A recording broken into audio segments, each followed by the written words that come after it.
আগে আমার মনে আছে আমি শুনছিলাম যে পায়েল আপুর সাথে তার রিলেশন ছিল এই পর্যন্তই। কিয়া পায়েল বা মুনিয়ার বিষয়ে এসব আমরা অত বেশি আমাদের ধারণা ছিল না।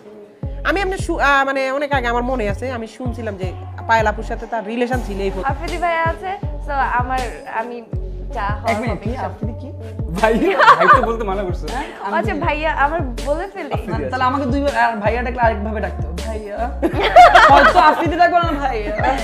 বিয়ের স্বপ্ন দেখিয়ে কিয়া পায়েলের সাথেও প্রতারণা করেছিল তৌহিদ আফ্রিদি।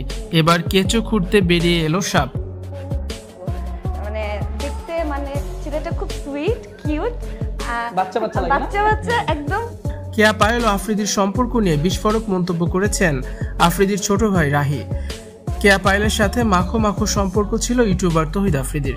কিয়া পায়েলকে বিয়ে করারও প্রতিশ্রুতি দেয় আফ্রিদি, কিন্তু বাকি সম্পর্কের মতো কিয়া পায়েলকেও একসময় ছুঁড়ে ফেলে দেন আফ্রিদি। আফ্রিদির ঘনিষ্ঠ বন্ধু রাহির কাছ থেকে বেরিয়ে এসেছে চাঞ্চল্যকর সব তথ্য। আফ্রিদি যেমন তার ক্ষমতার দাপট দেখাতো, তেমনি মেয়েদের সাথেও সম্পর্ক গড়ত অল্প সময়ের মধ্যেই। আফ্রিদির টাকা পয়সা দেখে মেয়েরাও পাগল হয়ে যেত তার জন্য। ছোট পর্দার অভিনেত্রী কিয়া পায়েলকে বিয়ের আশ্বাস দিয়ে ঘনিষ্ঠ সম্পর্ক গড়ে তোলেন তৌহিদ আফ্রিদি।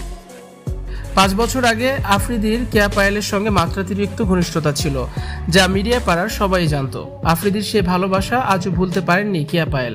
তবে কিয়া পায়েলকে দিন শেষে ধোঁকা দিয়েছে তৌহিদ আফ্রিদি। কিয়া পায়েলকে নিয়ে লং ড্রাইভে যেত আফ্রিদি, রেস্টুরেন্ট রিসোর্টে সময় কাটাতেন। মিডিয়ার সবাই জানতো এই খবর। পায়েলের সাথে সবসময় আফ্রিদিকে তখন দেখা যেত।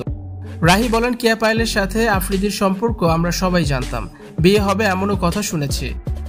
কিন্তু এরপর আফ্রিদির ভালো লাগে মুনিয়াকে। একই সঙ্গে মুনিয়া ও রিসার সাথে সম্পর্ক করেছিলেন আফ্রিদি, আর তখনই কিয়া পায়েলকে ছুঁড়ে ফেলে দেন আফ্রিদি। সেই কষ্ট আজও বয়ে বেড়াচ্ছেন কিয়া পায়েল। একাধিক মেয়ে আফ্রিদির অবৈধ সম্পর্ক নিয়ে মুখ খুলেছেন।